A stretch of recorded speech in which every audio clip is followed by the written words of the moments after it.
Bismillahirrahmanirrahim. Assalamualaikum warahmatullahi wabarakatuh. Alhamdulillahirabbil alamin wa bihi nasta'in ala umuri dunya waddin. Wassalatu wassalamu ala asyrafil anbiya'i wal mursalin wa ala alihi wa ashabihi ajmain. Amma ba'd. Rabbi shrah li sadri wa yassir li amri wahlul 'uqdatam min lisani yafqahu qawli. Para santri sekalian, marilah kita mulai lagi kajian kita, melanjutkan apa yang telah kemarin kita baca terkait dengan pasal pertama dalam kitab Ta'limul Muta'allim. Masih tentang bab tentang hakikat ilmu dan keutamaannya. Wa amma hifdzu ma yaqu fi ba'dil ahayin fa fardun ala sabilil kifayah. Wa amma dan adapun hifdzu ma yaqu fi ba'dil ahayin, menjaga apa yang terjadi fi ba'dil ahayin di dalam sebagian situasi atau kadang-kadang sifatnya, fa fardun maka wajib ala sabilil kifayah, menurut jalan kifayah. Maksudnya, idza qama bihil ba'du fi baldatin, jika sudah ada seseorang yang melaksanakan, sebagian orang melaksanakan fi baldatin, di dalam sebuah negara atau sebuah wilayah, saqata 'anil baqin, maka gugur kewajiban 'anil baqin, atas yang lainnya, dari yang lainnya. Kalau sudah ada yang mempelajarinya sudah cukup, tidak ada beban atau kewajiban bagi yang lain. Tetapi kalau tidak ada satupun orang yang mempelajari ilmu yang terkait dengan hal-hal yang kadang-kadang dibutuhkan, maka semuanya menjadi salah atau menjadi dosa. Fa illam yakun fil baldati, nah ini penjelasannya. Fa illam yakun, maka jika tidak ada fil baldati, di dalam daerah tersebut, mayyaqumu bihi, orang yang mengerjakannya, menuntut ilmu, mempelajari ilmu yang sifatnya kifayah tadi, ishtaraku jami'an, mereka semua para penduduk itu bersekutu, berkumpul seluruhnya, jami'an fil ma'thami, di dalam dosa. Karena itu fayajibu 'alal imami, wajib atas imam, ayya'murohum, untuk memerintahkan warganya, masyarakatnya, bidzalika, dengan hal itu. Maksudnya memerintahkan untuk mempelajari ilmu yang terkait dengan hal yang kifayah tadi. Wa yujbaru, dan dipaksa siapa ahlul baldati, penduduk negeri tersebut, ala dzalika, untuk mempelajari atau melakukan hal tersebut. Faqila, maka dikatakan, bi anna ilma, bahwasanya ilmu, ma yaqu ala nafsihi, yang terkait dengan diri seseorang, fi jami'il hawal, di dalam seluruh keadaannya, itu bimanzilati ta'ami, posisinya ibaratnya seperti to'am, makanan. Makanan itu kan pasti dibutuhkan ya, orang selalu butuh makan, tidak ada orang nggak butuh makan. Maka la budda likulli wahidin min dzalika, maka wajib likulli wahidin, bagi setiap orang, min dzalika, untuk mempelajari hal tersebut, ilmu yang terkait dengan kebutuhan sehari-hari yang dibutuhkan dalam kehidupan seseorang, ya wajib dipelajari.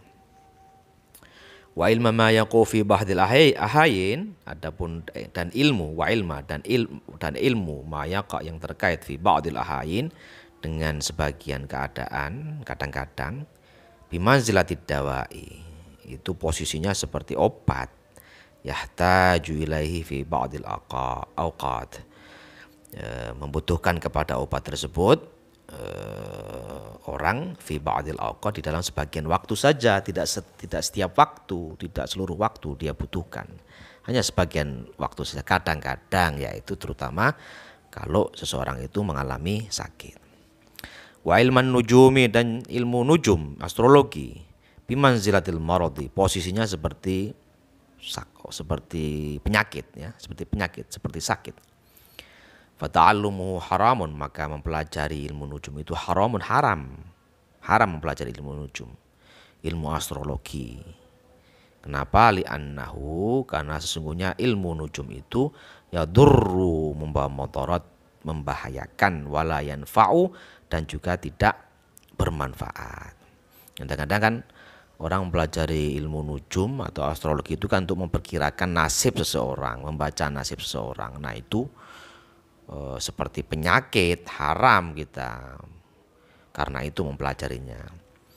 Wal harabu min qada'illahi ta'ala wa qadri ghair mumkin, dan lari dari kodoknya Allah Ta'ala, wa qadarihi, dan juga qadarnya Allah Ta'ala, ghairu mungkin, tidak mungkin.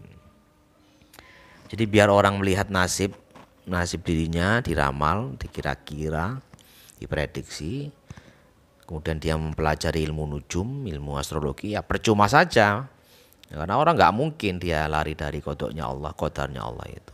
Jadi mempelajari, bisa-bisa malah salah, malah keliru kita mempercayai hal-hal yang sifatnya tidak pasti, atau yang sifatnya malah membuat kita melakukan hal-hal yang buruk. Maka ilmu nujum itu, mempelajari ilmu nujum itu haram, tidak boleh. Nah, ini ada solusinya ini. Fayajibu likulli muslimin, fayajibu maka wajib likulli muslimin bagi setiap orang muslim ayashtagila, untuk menyibukkan diri fi jami awqati, di dalam seluruh waktunya, dengan apa? Bidzikrillah ta'ala, dengan zikir kepada Allah Ta'ala, ingat kepada Allah dalam setiap waktu. Wa du'ai, dan juga sibuk dengan doa-doa. Wa tadarrui, dan sibuk dengan mendekatkan diri kepada Allah, DP kepada Allah. Wa qiraatil Qur'an, membaca Quran. Wa shadaqatid dafi'ati lil bala, dan juga menyibukkan diri dengan sedekah yang bisa mencegah bala. Jadi kalau kita ingin terlindung atau tercegah dari bala bencana, ya sedekah ini, shadaqat dafi'atil bala. Wa yas'alallaha, dan meminta kepada Allah, wa yas'alallaha ta'ala, dan minta kepada Allah Ta'ala al-afwa, pengampunan, wal afiyata, dan juga kesehatan, fid dunya wal akhirah, untuk kehidupan dunia dan akhirat, liyasunahullahu ta'ala anil bala'i wal afat, liyasunahu, supaya menjaga dia, siapa Allah Ta'ala, anil bala'i, dari bencana, wal afati, dan musibah hal-hal yang tidak diinginkan. Fa inna man ruziqad du'a, maka sungguhnya barang siapa yang diberi rezeki doa, lam yukhramil ijabah, maka ijabahnya doa itu tidak diharamkan atau tidak terhalang, pasti dikabulkan. Fa in kanal bala'u muqaddaran, kalau bala bencananya itu sudah ditakdirkan, yusibuhu la mahalata, ya pasti akan menimpanya, pasti la mahalata, enggak mustahil, pasti menimpa seseorang. Gitu kalau sudah ditakdirkan, ya. Walakin, tetapi kalau seseorang sudah berdoa minta perlindungan, yusayyiruhullahu ta'ala alaihi, Allah akan mudahkan dia, atasnya, memudahkan bencana, dimudahkan. Nah, kalau kita banyak berdoa minta diselamatkan dari bencana, kok ternyata kita tetap kena bencana karena memang sudah takdirnya, maka Allah akan kasih kemudahan dalam menghadapi bencana itu. Jadi bencananya terasa enteng, terasa ringan, kita bisa menghadapinya, mengatasinya. Wa yarzuquhu, dan Allah kasih rezeki dia itu tadi, as-sabra, kesabaran, bi barakatid doa, dengan berkah doa. Jadi karena dengan berkat doa seseorang bisa diberikan kesabaran dan juga kemudahan di dalam menghadapi musibah.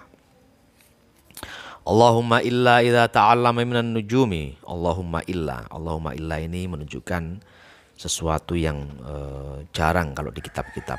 Ada kalimat Allahumma illa, sighah nudrah namanya, sighatun nudrah. Allahumma illa idza ta'allama minan nujumi, ya Allah, kecuali idza ta'allama, jika mempelajari minan nujumi, ilmu nujum, ilmu perbintangan, qadra ma ya'rifu bi, sekiranya ia mengetahui dengan ilmu nujum itu, al-qiblat, arah kiblat, wa awqatas salati, dan waktu-waktu salat, fayajuzu dzalika, maka boleh hal itu. Jadi kalau kita mempelajari ilmu nujum, ilmu perbintangan, untuk mengetahui arah kiblat, untuk mengetahui kapan waktu sholat tiba, maka itu boleh mempelajarinya. Tapi kalau mempelajari ilmu nujum untuk kepentingan ramal meramal, nah itu yang jatuh kepada dosa, hukumnya haram.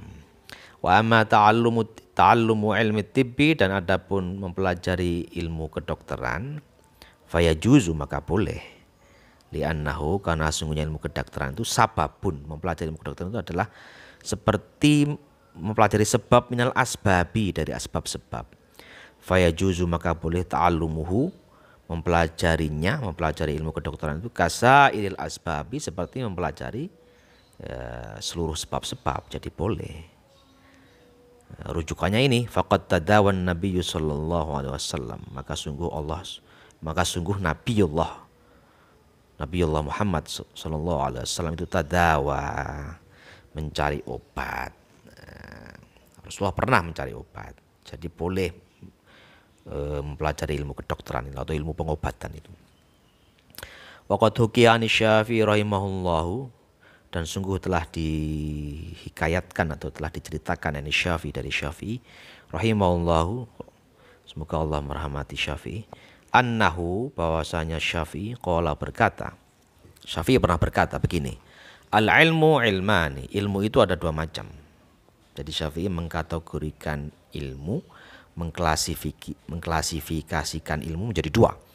Apa kata dia? Pertama, ilmu fikhi lil adyan, yaitu ilmu fikih untuk kepentingan agama, wa ilmu tibbi lil abdan, dan ilmu pengobatan atau ilmu kedokteran untuk kepentingan badan jasmani. Wa ma wara'a dzalika bulghatu majlisin, wa ma wara'a, dan apa-apa yang di belakang dzalika, hal itu, maksudnya dua hal tersebut, bulghatu majlisin, bekalnya duduk. Jadi sifatnya ya pelengkap, yang ilmu utama dua tadi pengelompokannya, ilmu agama, ilmu fikih. Yang ilmu fikih ini merujuk pada semua ilmu agama, termasuk ilmu tauhid, akidah, akhlak, ada di dalamnya, itu untuk kepentingan agama. Sementara di sisi lain ada ilmu tib, yaitu ilmu kedokteran, ilmu pengobatan untuk kepentingan fisik atau jasmani. Nah, ilmu-ilmu di luar dua ilmu ini sifatnya bulghatu majlisin, pelengkap saja. Itu menurut Syafi'i. Wa amma tafsiru ilmin, adapun tafsirnya ilmu, yaitu, nah ini masuk pengertian ilmu ya. Wa amma tafsiru ilmin, dan adapun tafsirnya ilmu, fahuwa, yaitu ilmu itu adalah sifatun, sebuah sifat, yatajalla, yang jelas biha, dengan sifat itu, liman qamat, liman bagi orang, qamat hiya, berdiri atau ada itu sifat, hiya bihi, dengan orang tersebut, al-madhkuro, apa-apa yang disebutkan.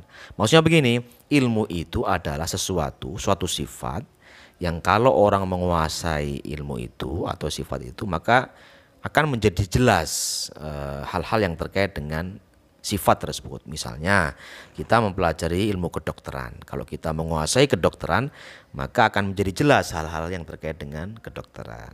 Kita mempelajari ilmu hukum misalnya, menguasai ilmu hukum, maka akan menjadi jelas bagi kita apa-apa yang terkait dengan hukum. Kita mempelajari ilmu biologi misalnya, ya, kalau kita menguasai ilmu biologi, maka akan menjadi jelas hal-hal yang terkait dengan biologi. Semakin kita menguasai biologi, semakin kita menguasai hukum, semakin kita menguasai kedokteran, maka semakin jelas hal-hal yang terkait dengan ilmu-ilmu yang kita pelajari. Itulah ilmu. Wal fiqhu, dan adapun fikih itu ma'rifatu daqaiqil ilmi, yaitu mengetahui daqaiqil ilmi, hal-hal yang rinci, hal-hal yang lembut dari ilmu. Jadi kalau ilmu itu pemahaman, ilmu itu adalah sifat yang dengannya bisa jelas apa-apa yang terkait dengan ilmu tersebut. Sedangkan fikih itu lebih dalam lagi, mengetahui hal-hal yang sifatnya lebih terperinci daripada ilmu. Qala Abu Hanifah, Imam Abu Hanifah berkata, Qala Abu Hanifah rahmatullahi alaihi, berkata Abu Hanifah rahmat Allah atasnya, al-fiqhu, fikih itu ma'rifatun nafsi ma laha wa ma 'alaiha. Fikih itu pengetahuan seseorang, ya, pengetahuan seseorang, malaha, apa-apa yang bermanfaat bagi orang itu, wa ma 'alaiha, dan apa-apa yang tidak bermanfaat bagi orang tersebut. Itulah fikih. Waqala, dan juga berkata lagi ini Abu Hanifah, mal ilmu illa lil amal, tidaklah ilmu itu ada illa lil amal, kecuali untuk amal.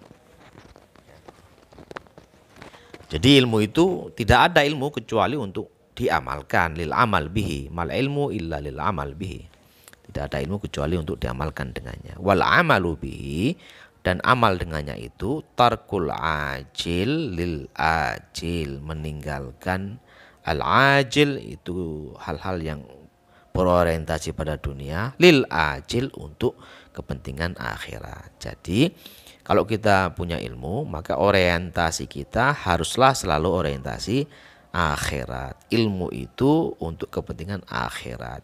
Tentu kita tidak lupa kepentingan dunia, tetapi orientasi akhirnya harus kepentingan akhirat. Fayam bagi lil insani, maka seyogyanya bagi insan Allah yakfula, untuk tidak mengabaikan atau melupakan an nafsihi, untuk dirinya atau tentang dirinya. Wa ma yanfa'uha, apa-apa yang bermanfaat bagi dia, wa ma yadurruha, dan apa-apa yang madarat bagi dia. Fi ulaha wa ukhraha, baik di dalam dunianya maupun di dalam akhiratnya. Jadi enggak boleh kita ini manusia ini mengabaikan kepentingan kita, apa-apa yang baik dan apa-apa yang buruk harus kita perhatikan, baik untuk kepentingan kita di dunia maupun untuk kepentingan kita di akhirat. Fayastajlibu ma yanfa'uha, maka ia kemudian fayastajlibu itu menarik ma yanfa'uha, apa-apa yang bermanfaat bagi dia, wa yajtanibu, dan menjauhi ma yadurruha, apa-apa yang kira-kira membawa mudarat bagi dia. Kaila yakun, supaya tidak menjadi akalnya wa ilmu, dan ilmunya hujatan alaihi, hujah yang merugikan dia. Ya, kalau orang itu memperhatikan apa yang bermanfaat dan apa yang mudarat bagi dia, maka itu akan menyelamatkan dia. Ilmu dan akalnya akan menyelamatkan dia, tidak menjadi hal-hal yang merugikan dia. Fayazdada uqubatan, kalau begitu, kalau akal dan ilmunya itu menjadi hal yang beratkan, maka fayazdada uqubatan, maka akan bertambah atau menambah ukubatan itu siksanya. Jadi maksudnya begini. Maksudnya kalau kita mengabaikan manfaat dan madarat yang berlaku untuk kita, apa-apa yang baik dan apa-apa yang buruk untuk kita, maka ya akibatnya hukumannya akan bertambah bagi kita. Nah, itu kita selalu minta perlindungan kepada Allah. Na'udzubillahi min sakhatihi wa iqabihi. Kita berlindung kepada Allah min sakhatihi, dari murkanya Allah, wa iqabihi, dan dari hukumannya Allah. Dari hukumannya Allah. Min sakhatihi, dari murkanya Allah, dan dari hukumannya Allah. Wa qad warada fi manaqibil ilmi wa fadailihi ayatun wa akhbarun sahihatun masyhuratun. Wa qad warada, dan sungguh telah tiba atau datang, fi manaqibil ilmi, tentang sifat-sifat utamanya ilmu, wa fadailihi, dan keutamaan ilmu. Apa yang datang? Ayatun, ayat-ayat, wa akhbarun, dan hadis-hadis, sahihatun, yang sahih, masyhuratun, yang masyhur, lam nashtagil, yang kita tidak sibuk bidzikriha, dengan menyebutkannya di sini, maksudnya di kitab ini. Kaila yatulal kitabu, supaya tidak panjang kitab ini. Jadi musonif sesungguhnya mengatakan bahwa ada banyak ayat-ayat Al-Quran dan juga hadis-hadis yang sahih, yang masyhur, yang menyinggung tentang keutamaan ilmu, tapi beliau tidak membahasnya atau mendiskusikannya di dalam kitab ini, supaya kitab Ta'lim Muta'allim tetap ringkas, tidak panjang. Saya kira itu untuk hari ini. Mudah-mudahan ada manfaatnya. Mohon maaf atas segala kekurangan. Billahi taufik wal hidayah. Assalamualaikum warahmatullahi wabarakatuh.